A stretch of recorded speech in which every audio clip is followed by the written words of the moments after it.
বার্ষিকী পালন কমিটির সাধারণ তার ছায় আমরা দীর্ঘকাল বাস করেছি। আজকে নয়, ব্রিটিশেরা যখন আপনার ভারত দখল করে নিয়েছিল এবং যখন ব্রিটিশদের শাসন বাংলাদেশ নয় সারা ভারতবর্ষের মানুষকে যখন অস্থির করে ফেলেছিল, জেল জুলুম হত্যা অত্যাচার নির্যাতন ঔপনিবেশিক শাসনের যে নির্যাতন, সেই নির্যাতন যখন অস্থির হয়েছিল, তখন এই ভারতবর্ষে কয়েকজন মানুষ তারা মানুষের অধিকার প্রতিষ্ঠার জন্য, ভারতবর্ষের স্বাধীনতার জন্য তারা সেদিন জেগে উঠেছে, বেরিয়ে এসেছে। বর্ণভাষার এই ব্যতিক্রমে রাজনৈতিক নেতা, সেই সময় যারা রাজনীতি করতেন সামনে ছিলেন সবাই আপনার সামন্তবাদী পরিবার থেকে আসা, বেশিরভাগ সেই ভারতবর্ষের পশ্চিমে বলেন পূর্বে বলেন সবচেয়ে তারা সম্ভ্রান্ত পরিবারের লোকজন, অত্যন্ত উচ্চশিক্ষিত এবং তাদেরকে বলা হয় ধুতিবার লর্ড, তারা সবাই সামন্ত কবি। মৌলানা ভাসানীর অভ্যুত্থান একেবারে সাধারণ ঘর থেকে, এবং তিনি মাদ্রাসায় পড়তেন, কর্মজীবনে পড়াতেন, অর্থাৎ মাদ্রাসার শিক্ষক ছিলেন। এই সময়ে তিনি আসামে তিনি চলে গিয়েছিলেন, সেখানেই তিনি পড়াশোনা করতেন। পড়াশোনা শেষ করে তিনি সেখানে কিছু এই ওয়াজ মাহফিল দাবি করতেন। এই করার সময় দেখা গেল যে মানুষের ভেতরে একটা আগুন আছে, সে মানুষকে জাগিয়ে তুলতে পারে, উঠতে উঠতে মানুষকে সে মোহিত করতে পারে। এই উত্তরকের বড় হাসানি খুব দ্রুত রাজনৈতিক ভাবে সামনে এসে এবং সমস্ত রাজনৈতিক দলগুলো তাকে কাছে টানার চেষ্টা করেছে। বড় হাসানি কংগ্রেসের প্রেসিডেন্ট ছিলেন আসামে। খেয়াল করবেন, তিনি তখন অল ইন্ডিয়া কংগ্রেসের আসাম প্রভিন্সের স্টেটের তিনি সভাপতি ছিলেন। পরবর্তীতে যখন পাকিস্তানের আন্দোলন শুরু হলো, তখন পাকিস্তান মুসলিম লীগের, পাকিস্তান মুসলিম না, ভারতীয় মুসলিম লীগের তিনি সভাপতি হয়েছিলেন এবং সেই পাকিস্তান আন্দোলন করেছেন দীর্ঘদিন। আসাম, বাংলা, উড়িষ্যা এই সমস্ত এলাকাতে তিনি করেছেন। শুধু তাই নয়, তিনি সমগ্র ভারতবর্ষে পাকিস্তান আন্দোলন কাজ করেছেন। সেই সুদূর পাখতুন থেকে, অর্থাৎ আমরা সেই সীমান্ত এলাকা থেকে, উত্তর পশ্চিম সীমান্ত প্রদেশ থেকে, পেশোয়ার থেকে শুরু করে একেবারে কক্সবাজার পর্যন্ত তার বিদ্যমান ছিল। মৌলানা ভাসানী তাদেরকে বলতো তিনি বীর হলেন কিভাবে। রাজনৈতিক জগতের মানুষ ছিলেন, কিন্তু তিনি একেবারে বীর হয়ে গেলেন কিভাবে। আসামে তিনি চর এলাকাতে এই কথাগুলো বলতেন, ঘোড়ায় চড়ে, ঘোড়ায় চড়ে এত দ্রুত ঘোড়া চালাতেন, খুবই অল্প সময় নিয়ে এক স্থান থেকে আরেক স্থানে পৌঁছে যেত। মানুষ ভাবতে শুরু করলো যে মানুষটা তো মানুষ নয়, এটা নিশ্চয়ই জিন। এত দ্রুত এক স্থান থেকে আরেক স্থানে গিয়ে সে কথা বলছে, মানুষের সঙ্গে কথা বলছে, এটাতে তিনি সাথে আধ্যাত্মিক জগতে প্রবেশ করলেন।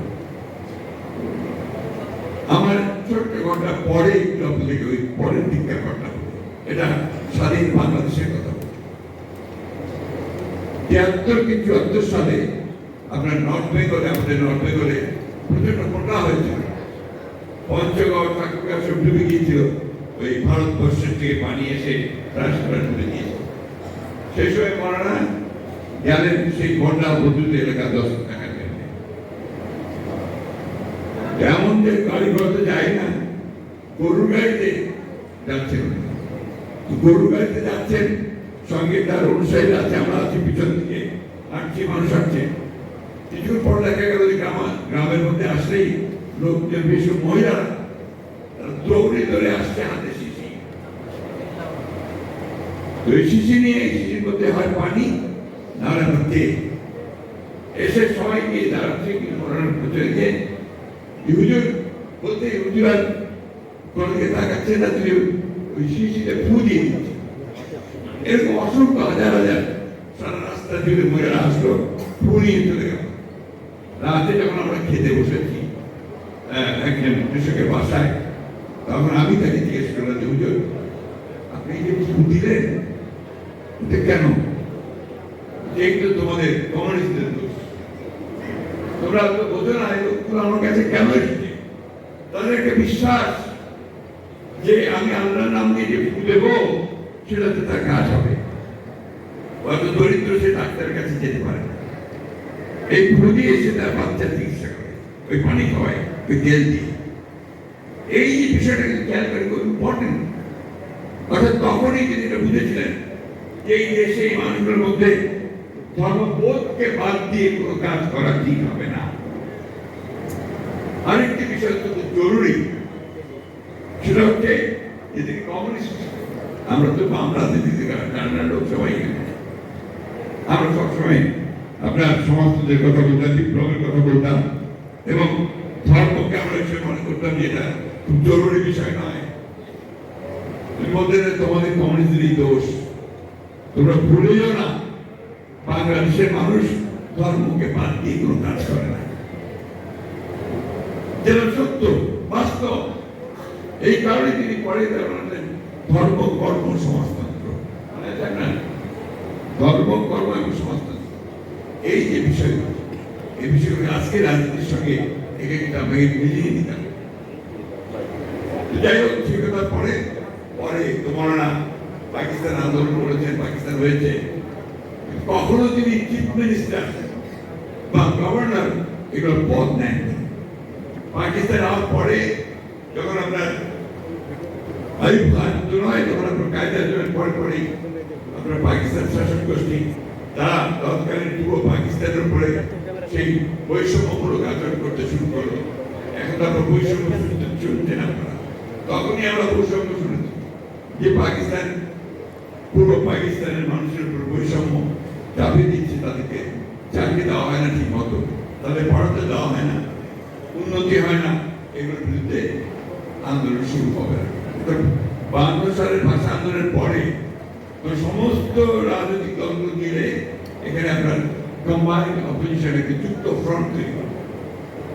সেই যুক্ত ফ্রন্টের নেতা ছিলেন মৌলানা মুজাহিদের ভাষা, সরওয়ার্দী সাহেব ছিলেন, একে ফজলুল সাহেব ছিলেন, শেখ মুজিবুর রহমান সাহেব ছিলেন। এই যুক্ত ফ্রন্ট 54 সালে এই পুরো পাকিস্তানের সমস্ত আসন হয়ে গেল কয়েকটা বার।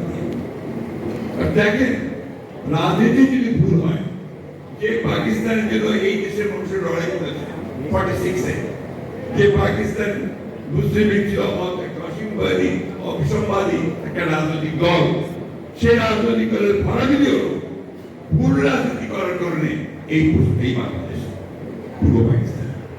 তো this is very important lesson, অত্যন্ত জরুরি একটা শিক্ষা, যে আমরা এমন পুরো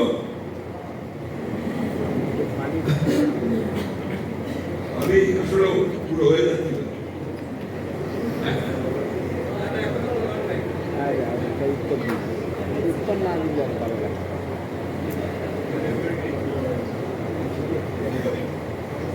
এই বিষয়গুলো আমাদের রাজনীতিবিদরা অনেক সময় খেয়াল করে। যেমন এখন একটা পরিবর্তন এসছে, এই পরিবর্তনটাকে বুঝতে হবে, বুঝতে হবে যে ছেলেরা কি বলছে। আমাদের মধ্যে অনেকে আছে, বিশেষ করে বিএনপির মধ্যে ছেলেরা সব আন্দোলন একাই করেছে, আমাদের আগে, তাই না? অনেকে কথা জোরে মিটিং এর মধ্যে বলেন, সত্য কথা। আমরা 15 বছর ধরে লড়াই করেছি, সংগ্রাম করেছি, জান দিয়েছি, প্রাণ দিয়েছি, মামলা গেছি, জেলে গেছি। তারপরে বলেন আপনার যে শেষ লাঠিটা গোলে কে মেরেছে? ছাত্ররা মেরেছে। যে স্ট্রাইকার, তারা স্ট্রাইক করেছে। আপনাদের মনে থাকা উচিত যে আমি যখন আপনার সমস্ত দেশে বিভাগীয় সমাবেশ শুরু করছি আমরা, সেই সময় আমার বক্তব্য আমি একটা জিনিস খুব জোর দিয়ে বলতাম, কোথায় আমরা তো নবীনদের দেখতে পাচ্ছি না, তরুণদের দেখতে পাচ্ছি না, ছাত্রদের দেখতে পাচ্ছি না। ছাত্র তরুণরা যদি সামনে না আসে তাহলে বুক পেতে গুলি নেবে কে? বুক পেতে গুলি নেওয়ার তরুণ যুবক যার পিছুটা নেই, যে ব্যাংকার। আমরা মধ্যবিত্তরা, বয়স্ক লোকেরা, আমরা তো আপনার পেছনের পরিবারের কথা চিন্তা করি, আমরা আমাদের ছেলে মেয়েদের কথা চিন্তা করি। আমি যে আজকে গুলি গেট পড়ে আমার পরিবারের কি হবে এই চিন্তা করেছি, তাই না? আপনারা তো কম কষ্ট করেননি। কতবার জেলে গেছেন, কতবার মার খেয়েছেন, পুলিশ মেরেছে, বাড়ি থেকে অত্যাচার করেছে। এই বুক পেতে দিয়ে দাঁড়িয়ে থাকা সাইদ রংপুরে যেভাবে দাঁড়ালো, that was the turning point of the movement. এই বিষয়টা আমাদেরকে চিন্তা করতে হবে। সুতরাং ছাত্রদের সঙ্গে আমাদের কখনোই দূরত্ব সৃষ্টি করা যাবে না। সবসময় মনে রাখতে হবে এরা তরুণ, এদের অনেক উদ্দীপনা। আমরা যখন ছাত্র ছিলাম আমরা এরকমই ছিলাম।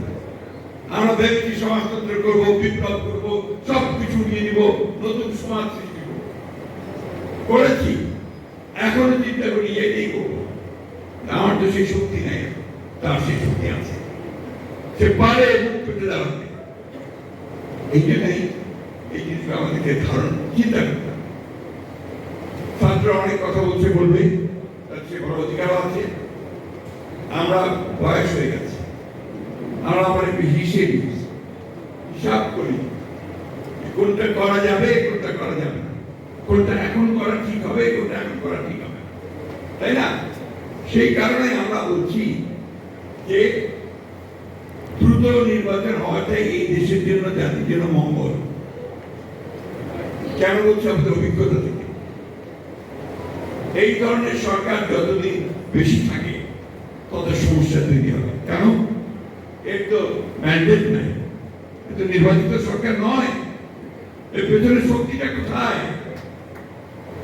এই জন্যে এই সরকারকে ওইটা চিন্তা করতে হবে যে আমি যত দ্রুত সময় পারি প্রয়োজনীয় যে সংস্কারগুলো, যেগুলো নিয়ে আমরা কথা বলেছি 2 বছর আগে, আমাদের 31 দফা 2 বছর আগে দিয়েছি আমরা সংস্কার, তাই না? দেখি চুপ করে থাকেন, কেন কথা বলেন না? মনে হয় না আমার কথাগুলো কানে যাচ্ছে। কথা বলবেন, রেসপন্ড করবেন, ধন্যবাদ। কিন্তু মাঝে মাঝে রেসপন্ড করতে হয়। এটা আমরা 2 বছর আগে দিয়েছি। কেন? আমরা নিজেরা উপলব্ধি করেছি যে এই বিষয়গুলোর পরিবর্তন দরকার। আমরা তো আপনার প্রধানমন্ত্রীর ক্ষমতা, রাষ্ট্রপতির ক্ষমতা আপনার পার্থক্য করতে বলেছি, ভাগ করতে বলেছি। এক ব্যক্তিকে বেশি ক্ষমতা দেওয়া যাবে না। একজন ব্যক্তি 2 বারের বেশি প্রধানমন্ত্রী হতে পারবে না। আমরা বলেছি আমরা বলেছি পার্লামেন্টারি কক্ষ বিশিষ্ট হতে হবে, তাই না? আমরা বলেছি যে বিচার বিভাগকে সংস্কার করতে হবে, প্রশাসনকে সংস্কার করতে হবে, যারা ঘুষ খায় প্রশাসনে তাদেরকে দূর করতে হবে, যারা ঘুষ খায় রাজনীতিবিদ তাদের রাজনীতি করার সুযোগ দেওয়া যাবে না। পরিষ্কার কথা। এগুলো না করতে পারলে আমার সমাজ পরিবর্তন হবে, রাজনীতি পরিবর্তন হবে না। যত এনোমেলিসগুলো আছে সেই এনোমেলিসগুলো আমাদের ঠিক হবে না, ঠিক না?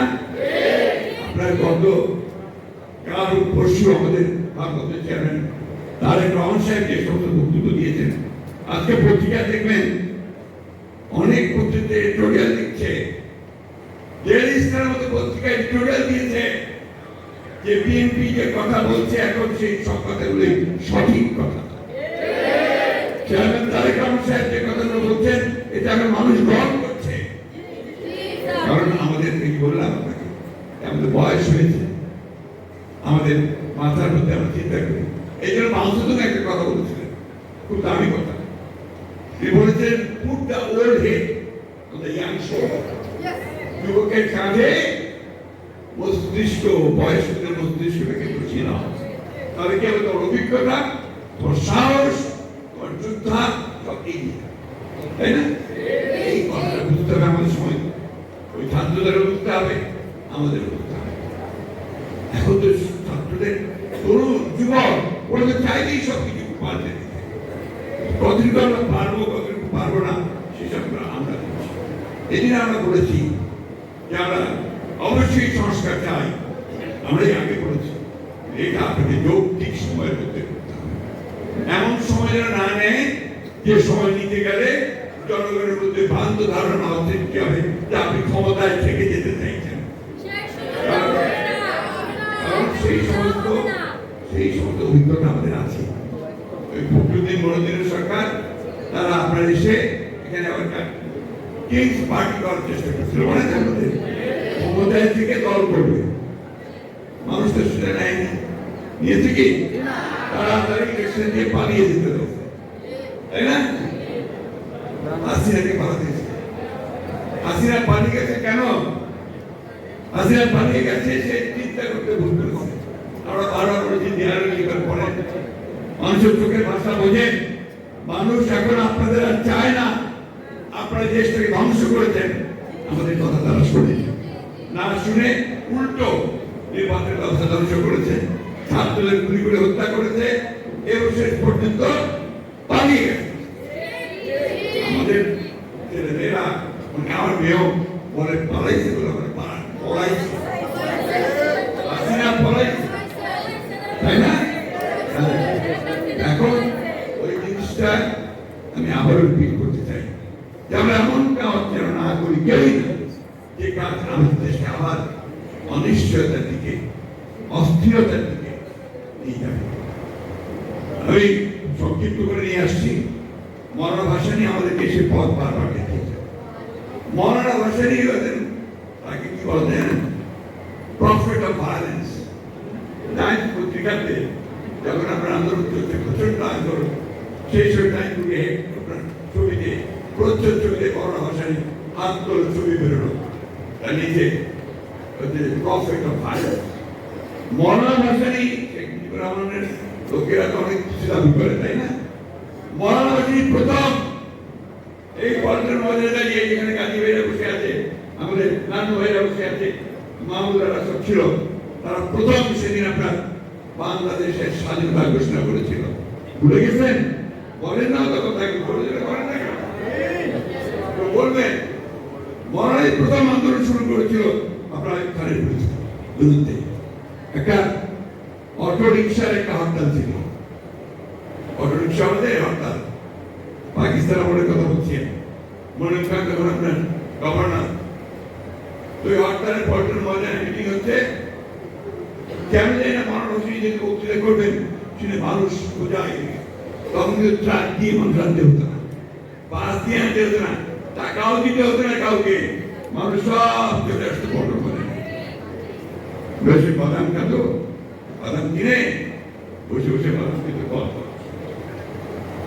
এই মৌলানা ভাসানী সেই দিন সেই পল্টনে দাঁড়িয়ে বক্তৃতা করে শেষে বললেন, এখন আর কোনো পথ নাই, ওই বঙ্গভবন ঘেরাও করো। বঙ্গভবন না, প্রেসিডেন্ট হাউস, গভর্নর হাউস ঘেরাও করো। বিশ্বাস করবেন আমরা ওই মিটিং থেকে ঘেরাও হয়ে গেল, গুলি হলো, মারা গেল।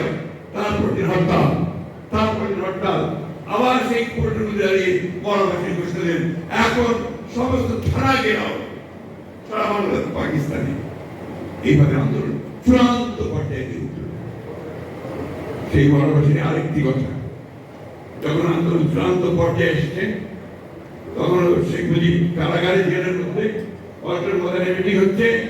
ওই সময় একজন একটা গুলিবিদ্ধ লাশ নিয়ে আসলো মিটিং এর মধ্যে। তিনি ওই লাশটাকে উপরে তুললেন, তুলে বলে আর কোনো কথা নয়, এখন চলে যেতে হবে, ভায়োলেন্স ভায়োলেন্স ভায়োলেন্স। এই সরি আগুন মনে আছে আপনাদের? কি দুদু ভাই মনে আছে? ঢাকা শহর থেকে উঠলো 3 দিনের মধ্যে আরেকটাকে বলতে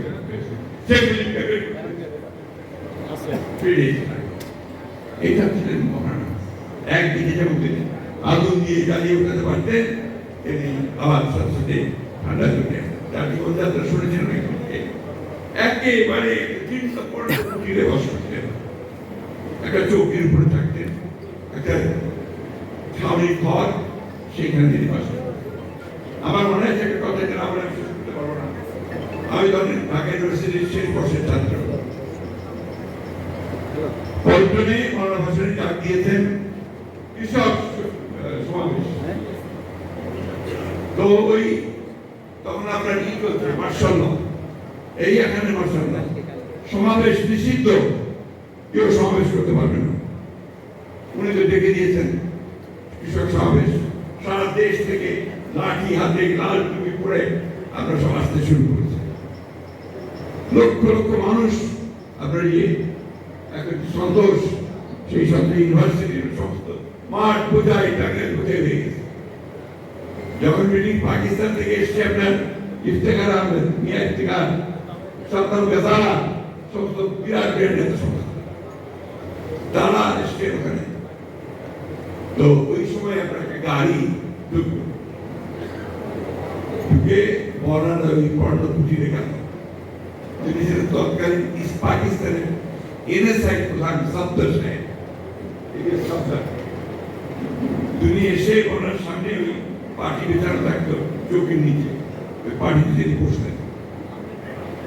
ওনার ধরে কি সফদর কেন আসছো? তো সে ওনার পায়ে হাত দিয়ে সালাম করলো। তারপরে হুজুর আমার চাকরিটা বাঁচান। কি কি হয়েছে? আপনি যে প্রকাশ্যে যে সভা করতেছেন, আমার তো চাকরি চলে যাবে। আমি কোটার হিসাবে এত প্রকাশ্য সভা সমিতি বন্ধ না, তোমার চাকরি যাবে না, আমি চাই না। তুমি এক কাজ করো, কি করতে হবে? অন্তত সামনে কিছু সামিয়ানা দিয়ে দেয়। তখন মহারাজ সব কর্মীদেরকে বললেন যে সামনে তার বড় সামিয়ানা লাগে না। সমাবেশ হলো, হাজার হাজার লোক।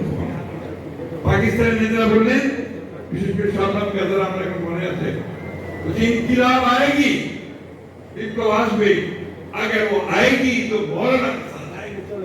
ও আসবে, যদি আসে সে মৌলানার সাথে আসবে। দেখছিলেন মৌলানা। আমরা কি করে তাকে বলবো? আমাদের সমস্ত অস্তিত্ব বিরুদ্ধ করুন। মৌলানা ভাষায় যেন অসুস্থ, মেডিকেল কলেজ পিজিতে শেষের দিকে একদম, তখন অনেক জিয়াউর রহমান সাহেব ক্ষমতায় এসে গেছেন। তাকে মানুষ প্রচন্ড রকম ভালোবাসে। সেই সময় তিনি আসেন জিয়াউর রহমানের সামনে সঙ্গে দেখা করতে, সেই পিজি আসলেন। তিনি তার মাথায় হাত দিয়ে বললেন, তুমি পারবে, তুমি তরুণ, তুমি যুবক, তুমি সৎ, তুমি দেশকে ভালোবাসো, তুমিই পারবে পরিবর্তন আনতে। সেটা মনে রেখেছিলেন শহীদ প্রেসিডেন্ট জিয়াউর রহমান, এবং তার মৃত্যুর সময় তাকে এই সম্মান দিয়ে দিয়েছিলেন। এবং ওই চিন্তার মধ্যে দিয়ে আমাদের শহীদ জিয়াউর রহমান সেটি একইভাবে আমাদের কাছে সাধারণ মানুষের কাছে আজকে সেইভাবে চিন্তা করতে হবে। তাই বন্ধুগণ, একটা ক্রান্তির সময়কাল আমরা পার হচ্ছি। কালকে আমাদের প্রধান উপদেষ্টা মহোদয় একটা 100 দিনের পূর্তির বক্তব্য রেখেছে, ভালো হয়েছে। অনেকেই আশা নিতে হয়েছে, আমি আশা করেছিলাম যে প্রধান উপদেষ্টা মহোদয় তার সমস্ত প্রজ্ঞা দিয়ে সমস্যাটা চিহ্নিত করে তিনি নির্বাচনের একটা রূপরেখা দেবেন। আমি কেন বারবার নির্বাচনের কথা বলছি? কারণ নির্বাচন দিনে আমার অর্ধেক সমস্যার সমাধান হয়ে যায়। বিএনপি ক্ষমতায় যাক না যাক, ইমেটেরিয়াল। আজকে যারা বাংলাদেশে ক্ষতি করতে চাচ্ছে, যারা বাংলাদেশে স্থিতিশীলতা নষ্ট করতে চাচ্ছে, বাংলাদেশকে যারা তাদের মধ্যে জড়িয়ে যাচ্ছে, তারা তখন পিছিয়ে যেতে পারতে হবে। ওই সরকারের ভিতরে জনগণের সমর্থন থাকবে। এই বিষয়টা অবশ্যই চিন্তা করতে হবে। সংস্কার আমরা চাই না, শুধু আমরা শুরু করেছি। আমরাই সংস্কার অবশ্যই চাই, এবং সংস্কার আমরা করবো। আপনারা দয়া করে জিনিসটাকে যেভাবে করলে সবচেয়ে সুন্দর হয়, সকলের কাছে গ্রহণযোগ্য হয়, সেইভাবে এগিয়ে যান। এটা আমাদের আপনাদের কাছে অনুরোধ। আমরা এখন পর্যন্ত কোনো বাধা সৃষ্টি করিনি বলে আপনাকে সমর্থন দিয়ে প্রতিটি ক্ষেত্রে সমর্থন দিচ্ছি। যদিও আপনাদের সচিবালয় সেখানে এখনো সমস্ত দোষ ওঠে না, এই সুবিধাচারের ফ্যাসিবাদের দোষরা বসে আছে, কিভাবে কাজ করবে তাদেরকে নিয়ে সংস্কার করে, এরা তো সংস্কার করতে দেবে না। সমস্ত আমরা বসে আছে বেশিরভাগ যারা ওই সুবিধাচারের দোষক, যারা কোটি কোটি টাকা আয় করেছে, দুর্নীতি করেছে একই সঙ্গে, তাদেরটা বেশিভাবে আমরা দেখতে পাচ্ছি না, সেইভাবে তাদের বিরুদ্ধে ব্যবস্থা হচ্ছে। এগুলোকে একটু দৃশ্যমান করেন, আর গভর্নেন্স সেই দিকে লক্ষ্য দিতে হবে। প্রশাসন চালানো, দেশ শাসন করা, এর মধ্যে যেন স্বস্তি পায়, শান্তি পায়। জিনিসপত্রের দাম এমন বেড়েছে যে শান্তি পাওয়ার কোনো কারণ নেই। তাও তো মানুষ মেনে নিচ্ছে না কেন? যে আপনি একটা সুন্দর জিনিস দেবেন, তাহলে ওইটাকেও দৃশ্যমান করেন যে আপনি ব্যবস্থা নিচ্ছেন। সিন্ডিকেটগুলোকে ভাঙার চেষ্টা করেন, না পারেন ব্যবস্থা নিতে হবে। আর গভর্নেন্সের ব্যবস্থা করেন। লোকে যদি আবারও তাকে কাজ করতে গেলে আপনার টাকা দিতে হয়, ভোট দিতে হয়, আর সেক্রেটারি গেলে কেউ কাজে দিয়ে যায়, গিয়ে তাকে আবার সেই দালানরাই ঘোরাঘুরি করছে, কখনোই ভালো চোখে দেখবে না। আসুন আমরা মৌলানা সাহেবের তার জীবন, তার সারাটা জীবন ছিল মানুষের জন্য, সেই জীবনকে মেনে নিয়ে তাকে ধারণ করে তার কাছ থেকে ভালো জিনিসগুলো শিখে আমাদের পূর্বসূরীরা আমাদেরকে যা দিয়েছেন সেটাকে সামনে নিয়ে আমরা আরো সামনের দিকে এগিয়ে যাব। আমি বিশ্বাস করি যে এই সরকার তারা পারবে। আমি বিশ্বাস করি আমাদের বাংলাদেশের মানুষ পারবে। আমি বিশ্বাস করি এই তরুণরা, যুবকেরা, ছাত্ররা তারা পারবে একটা নতুন বাংলাদেশ, যে বাংলাদেশ আমরা দেখি শহীদ প্রেসিডেন্ট জিয়াউর রহমান আমাদেরকে দেখিয়েছেন, মৌলানা ভাসানী দেখিয়েছেন, তারেক সাহেব আমাদেরকে সে দেখাচ্ছেন, সেইভাবে আমরা এগিয়ে যেতে পারবো। আমরা সকলকে ধন্যবাদ।